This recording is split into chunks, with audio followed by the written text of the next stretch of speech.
ಹರೇ ರಾಮ. ಕರುಣ ರಸದ ಕೋಡಿ ಬರಿವ ಕಟಾಕ್ಷದ ಪರತತ್ವ ರೂಪ ವಾಲಾಪದ ವರಪುಣ್ಯಮಯ ಶರೀರದ ನಿರಾಭಾರಿ ಗುರುವಿರಲಿ ಎನ್ನ ಮಾನಸದಿ, ಆ ಸದ್ಗುರುವಿರಲಿ ಎನ್ನ ಮಾನಸದಿ.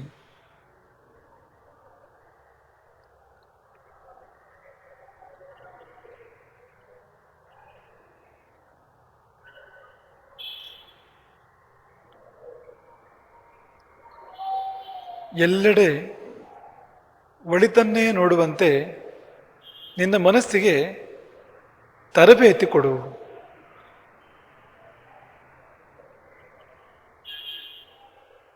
ಈಶ್ವರನ ಸೃಷ್ಟಿ ಇದು. ಇಲ್ಲಿ ಯಾವುದೂ ಕೆಡುಕಲ್ಲ, ಯಾರೂ ಕೆಡುಕರಲ್ಲ. ಎಲ್ಲವೂ ಯಾವುದೋ ಒಂದು ಕಾರಣದ ಸಲುವಾಗಿ ಆಗುವಂಥದ್ದು, ನಿಷ್ಕಾರಣವಾಗಿ ಯಾವುದೂ ಆಗೋದಿಲ್ಲ, ಒಳ್ಳೆಯ ಕಾರಣಕ್ಕೆ ಆಗುವಂಥದ್ದು. ಅದನ್ನು ನೋಡುವ ಕಣ್ಣು ನಮಗಿಲ್ಲ. ಕೆಡುಕನ್ನು ನೋಡುವ ಕಣ್ಣಿಗೆ ಕೆಡುಕೆ ಕಾಣ್ತಾ ಇರ್ತದೆ ಬಹಳ, ಒಳಿತನ ನೋಡುವ ಕಣ್ಣಿಗೆ ಒಳಿತೇ ಕಾಣ್ತಾ ಇರ್ತದೆ.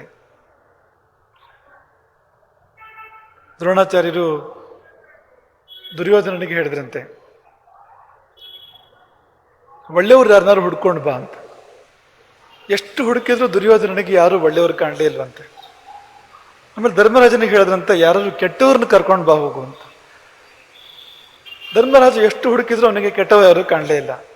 ಸೃಷ್ಟಿಯಲ್ಲಿ ಒಳ್ಳೆಯವರು ಇದ್ದಾರೆ, ಕೆಟ್ಟವರು ಇದ್ದಾರೆ, ಅಥವಾ ಎಲ್ಲರೂ ಒಳ್ಳೆಯವರೇ ಎಲ್ಲರೂ ಕೆಟ್ಟವರೇ. ದುರ್ಯೋಧನನ ಕಣ್ಣು ಎಂಥದ್ದು ಅಂದರೆ ಅದಕ್ಕೆ ಒಳ್ಳೇದು ಕಾಣೋದಿಲ್ಲ ಅಂತ, ಅದು ಕೇಡೇ ಕಾಣುವಂಥದ್ದು ಅಂತ. ಅದೇ ಧರ್ಮರಾಜನ ಕಣ್ಣು ಎಂಥದ್ದು ಅಂದರೆ ಅದಕ್ಕೆ ಕೇಡು ಕಾಣಿಸೋದಿಲ್ಲ, ಒಳ್ಳೇದು ಕಾಣಿಸೋಂಥದ್ದು. ಯಾಕೆಂದ್ರೆ ಕಣ್ಣು ಆಗಿದೆ ಅಂತ. ಈಗ ಸೃಷ್ಟಿಯಲ್ಲಿರ್ತಕ್ಕಂಥ ಒಳಿತನ್ನು ಗುರುತಿಸುವ ಕಣ್ಣು, ಸ್ವೀಕರಿಸುವ ಕಣ್ಣು, ಆ ಕಣ್ಣು ತುಂಬ ವಿಶೇಷವಾಗಿರ್ತಕ್ಕಂಥದ್ದು ಅಂತ. ಹಾಗಾಗಿ ಅಂಥ ಕಣ್ಣನ್ನು ನಾವು ಬೆಳೆಸ್ಕೊಂಡ್ರೆ ನಮ್ಮ ಜೀವನವೆಲ್ಲ ಒಳಿತಾಗಿರ್ಲಿಕ್ಕೆ ಸಾಧ್ಯ ಇದೆ. ಒಂದು ಬಹಳ ಪ್ರಿಯವಾದ ಕಥೆ ಇದೆ ನಮಗೆ. ಆ ಕಥೆ ಹೀಗಿದೆ. ಒಬ್ಬ ರಾಜ, ಆತನಿಗೊಬ್ಬ ಮಂತ್ರಿ. ಆ ಮಂತ್ರಿಗೊಂದು ಅಭ್ಯಾಸ ಇತ್ತು, ಏನಾದರೂ ಬಹಳ ಒಳ್ಳೇದಾಯ್ತು ಅಂತ ಹೇಳೋದು ಅಂತ. ಉಳಿದಂತೆ ಮಂತ್ರಿಯ ಕೆಲಸ ಕಾರ್ಯಗಳೆಲ್ಲ ಬಹಳ ಚೆನ್ನಾಗೇ ಇದ್ದು, ಆದರ್ಶವಾದ ಮಂತ್ರಿಯೇ ಹೋದವನು. ಇದೊಂದು ಅಭ್ಯಾಸ, ಒಳ್ಳೇದಾಗಲಿ ಕೆಟ್ಟದಾಗಲಿ ಏನೇ ನಡೆದ್ರು ಅವನ ಬಾಯಿಂದ ಹೌದಾ ಬಹಳ ಒಳ್ಳೇದಾಯ್ತು ಅಂತಂದ್ಬಿಡೋನಂತೆ. ರಾಜನಿಗೂ ಬಹಳ ಸಾಕಾಗ್ಬಿಟ್ಟಿತ್ತು ಕೇಳಿ ಕೇಳಿ ಕೇಳಿ. ಕೆಟ್ಟ ವಿಷಯ ಬಂದರೂ ಕೂಡ ಒಳ್ಳೇದಾಯ್ತು ಅಂತಲೇ ಹೇಳ್ತಾನ ಅವನು. ಒಂದ್ಸಾರಿ ಹೀಗಾಯ್ತು, ಯಾವುದೋ ಅವಘಡದಲ್ಲಿ ರಾಜನ ಒಂದು ಬೆರಳು ತುಂಡಾಗೋಯ್ತು, ಒಂದು ಬೆರಳೇ ತುಂಡಾಗೋಯ್ತು.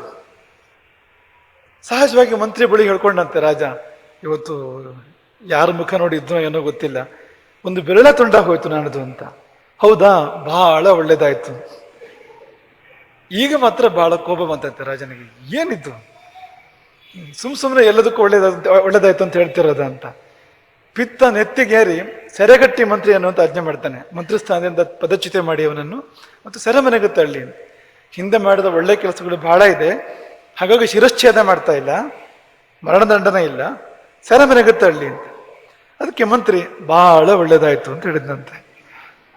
ಹೀಗಾಗಿ ಮತ್ತೆ ಕೆಲವು ದಿನಗಳು ಕಳೆದು ರಾಜ ಬೇಟೆ ಸಲುವಾಗಿ ಕಾಡಿಗೆ ಹೋಗಿದ್ದ.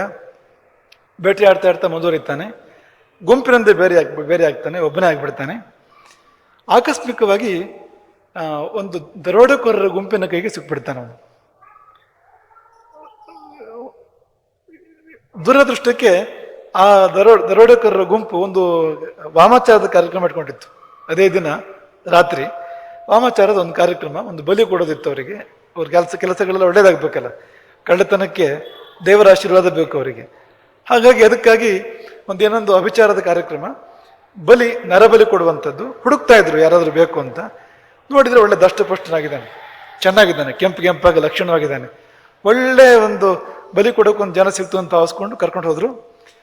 ರಾಜನಿಗೆ ಗೊತ್ತಾಯ್ತು ತನ್ನ ಕತೆ ಹೀಗಾಗ್ತಾ ಇದೆ, ಏನ್ ಮಾಡೋದು ಏನು, ಚಕ್ರವರ್ತಿ ಆದ್ರೆ ಏನು, ಕಾಡಿನಲ್ಲಿ ಯಾವುದೋ ಕಳ್ಳಕಾಕರ ಕೈಗೆ ಸಿಲುಕಿ ಅಭಿಚಾರದಲ್ಲಿ ಬಲಿಯಾಗ್ತಕ್ಕಂಥ ಸಂದರ್ಭ ಬಂದ್ಬಿಟ್ಟಿದೆಯಲ್ಲ. ಬಹಳ ದುಃಖ ಆಯ್ತು ಅವನಿಗೆ. ಯಾರು ಕೇಳೋರು ಅವನ ದುಃಖನ. ಸ್ನಾನ ಮಾಡಿಸಿದ್ರು, ಕೆಂಪು ಬಟ್ಟೆ ಕಟ್ಟಿದ್ರು, ಕೆಂಪು ಮಾಲೆಗಳನ್ನು ಹಾಕಿದ್ರು ಆತನಿಗೆ. ಅದೆಲ್ಲ ಮಾಡ್ಬೇಕಲ್ಲ ಬಲಿ ಸಮಯದಲ್ಲಿ. ಇನ್ನು ಆ ಕಾಳಿ ವಿಗ್ರಹದ ಮಧ್ಯೆ ತಗೊಂಡೋಗಿ ನಿಲ್ಲಿಸ್ತಾರೆ. ಬಲಿ ಕೊಡೋಕ್ಕಿಂತ ಮುಂಚೆ ಮಾಂತ್ರಿಕ ಹೇಳಿದಂತೆ ಒಂದ್ಸಾರಿ ನೋಡಿ ಅಂಗ ಏನಾದ್ರು ಊನ ಇದೆಯಾ ಅಂತ.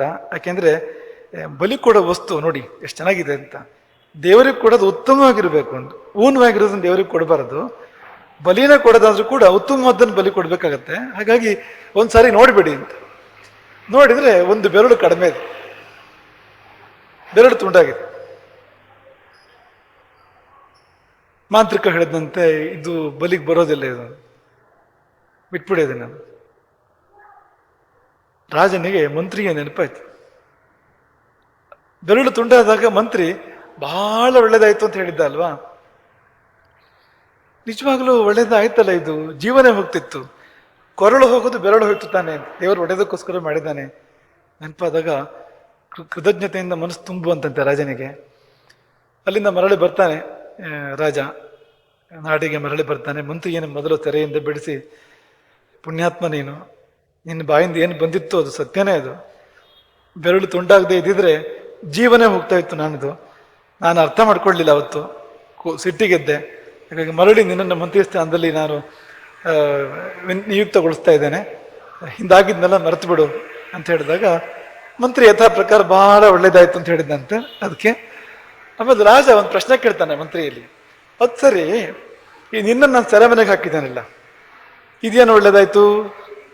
ಉಳಿದಿದ್ದಲ್ಲ ಸರಿ, ನಾನು ಬೆರಳು ತುಂಡಾಗಿದ್ರಿಂದ ನಂಗೆ ಜೀವ ಉಳಿತು ನಂದು, ನಿನ್ನನ್ನು ಸೆರೆಮನೆ ತೆಳೆದ್ರಿಂದ ಒಳ್ಳೇದಾಗಿದ್ದೇನು ಅಂತ ಕೇಳಿದಾಗ ಮಂತ್ರಿ ಹೇಳಿದಂತೆ, ಈ ಸೆರೆಮನೆಗೆ ತೆಳೆದೇ ಇದ್ದಿದ್ರೆ ನಿನ್ನ ಜೊತೆಗೆ ನಾನು ಬರ್ತಾ ಇದ್ದೆ ಕಾಡಿಗೆ,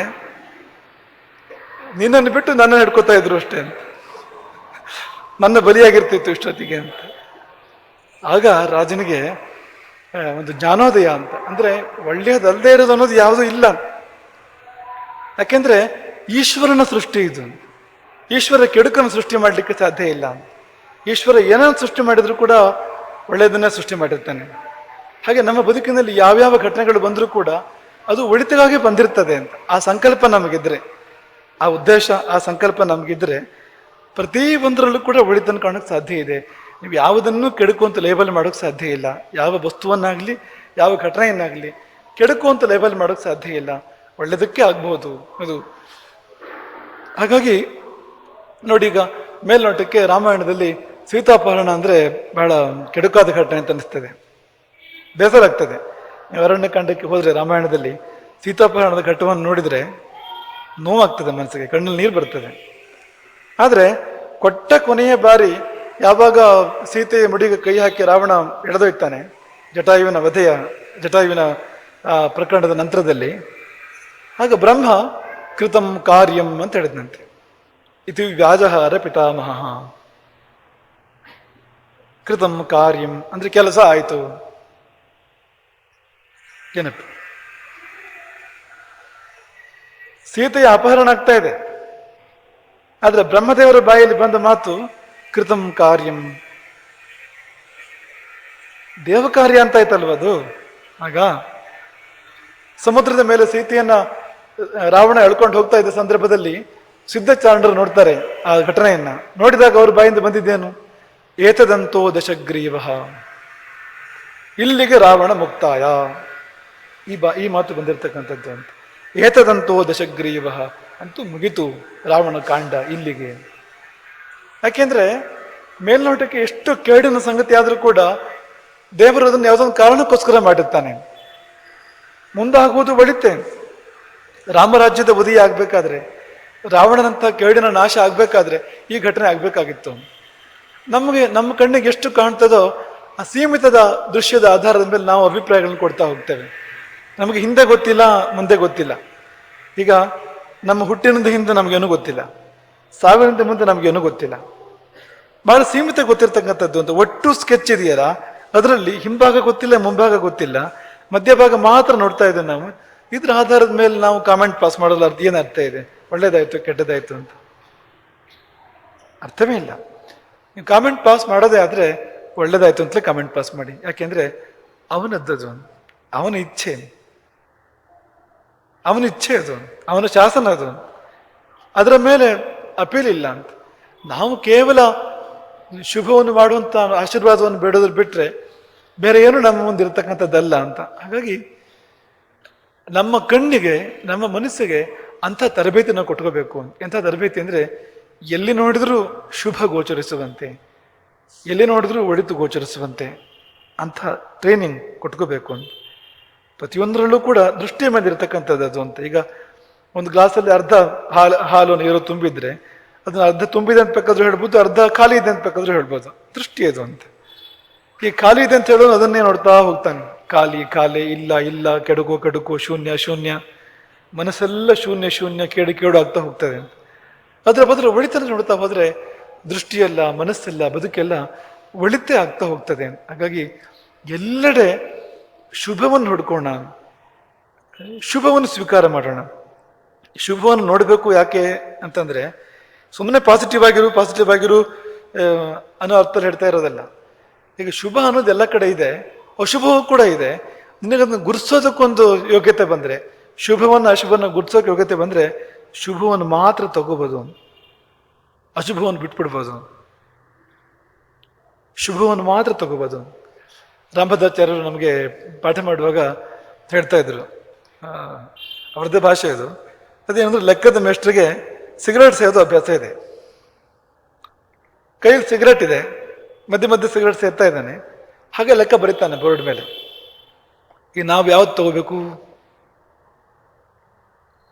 ಈಗ ಎಂಜಲು ಅಂತ ಲೆಕ್ಕನೂ ಬಿಟ್ಬಿಡೋಣ, ಅಥವಾ ಲೆಕ್ಕ ಜೊತೆ ಸಿಗರೇಟ್ ತಗೊಂಡ್ಬಿಡೋಣ? ಯಾವ್ದು ಮಾಡ್ಬೋದು ಹೇಳಿ? ಈಗ ನೀವು ವಿದ್ಯಾರ್ಥಿ ಅಂತ ಅನ್ಕೊಳ್ಳಿ, ನಿಮ್ಮ ಮುಂದೆ ಘಟನೆ ನಡೀತಾ ಇದೆ. ನೀವು ಒಳ್ಳೆ ಆಸ್ತಿಕನ ಮನೆಯಿಂದ, ಆಚಾರವಂತರ ಮನೆಯಿಂದ ನೀವು ಹೋಗಿರ್ತೀರಿ. ನಿಮ್ಗೆ ಎಂಜಲು ಮೊಸರು ಎಲ್ಲ ಇದೆ, ನಿಮಗೆ ಆಚಾರ ಮತ್ತೊಂದು ಎಲ್ಲ ಇದೆ. ನಿಮ್ಮ ಕಣ್ಣು ಮುಂದೆ ಅವನು ಲೆಕ್ಕ ಬಿಡಿಸ್ತಾ ಇದ್ದಾನೆ ಬ್ಲಾಕ್ ಬೋರ್ಡ್ ಮೇಲೆ. ನೀವು ತಗೋಬೇಕಾದ ಏನನ್ನು ಅಂತ? ತಗೋಬೇಕಾದ್ದು ಎಂಜಲನ್ನ, ಸಿಗರೆಟನ್ನ, ಲೆಕ್ಕನ ಅಂತ. ಲೆಕ್ಕ ತಗೊಂಡು ಉಳಿದಿದ್ದೆಲ್ಲ ಬಿಡ್ಬೇಕಲ್ವಾ? ಇದು ತಾನೇ ಜೀವನ ಅಂದ್ರೆ ಅಂತ. ಈಗ ನೀವು ಈ ಕಣ್ಣೇ ಬಿಡೋದಿಲ್ವಾ? ಹಾಗಿದ್ರೆ ಕಣ್ಣು ಬಿಟ್ರೆ ಇದೆ, ಸಮಾಜದಲ್ಲಿ, ಜಗತ್ತಿನಲ್ಲಿ ಎಲ್ಲವೂ ಇದೆ, ಒಳಿತು ಕೆಡುಕು ಎಲ್ಲವೂ ಇದೆ. ಆದ್ರೆ ನಮಗೆ ಬೇಕಾಗಿದ್ದೇನು ಅಂದ್ರೆ ಶುಭ ಒಂದೇ ನಮಗೆ ಬೇಕಾಗಿರ್ತಕ್ಕಂಥದ್ದು. ಹಾಗಾಗಿ ಆ ಶುಭವನ್ನು ಗುರುತಿಸ್ತಕ್ಕಂಥ, ಅದನ್ನೇ ಸ್ವೀಕಾರ ಮಾಡ್ತಕ್ಕಂಥ ಮನಸ್ಸನ್ನು ನಾವು ಬೆಳೆಸ್ಕೊಳ್ಬೇಕು. ನಮ್ಮ ಮನಸ್ಸನ್ನು ರಣ ಮಾಡ್ಕೋಬಾರ್ದು. ನಮ್ಮ ಮನಸ್ಸನ್ನ ಶುಭ ಮಾಡ್ಕೋಬೇಕು. ಸರ್ವತ್ರ ಅವನಿದ್ದಾನೆ, ಎಲ್ಲೆಡೆ ಅವನಿದ್ದಾನೆ. ಅವನನ್ನು ನೋಡ್ತಕ್ಕಂಥ ಕಣ್ಣು, ಅವನ ಅನುಗ್ರಹವನ್ನು, ಅವನ ಆಶೀರ್ವಾದವನ್ನು, ಅವನ ಸೃಷ್ಟಿಯನ್ನು ನೋಡ್ತಕ್ಕಂಥ ಕಣ್ಣನ್ನು ನಾವು ಇಟ್ಕೋಬೇಕು ಮತ್ತು ಬೆಳೆಸ್ಕೋಬೇಕು. ಹರೇ ರಾಮ.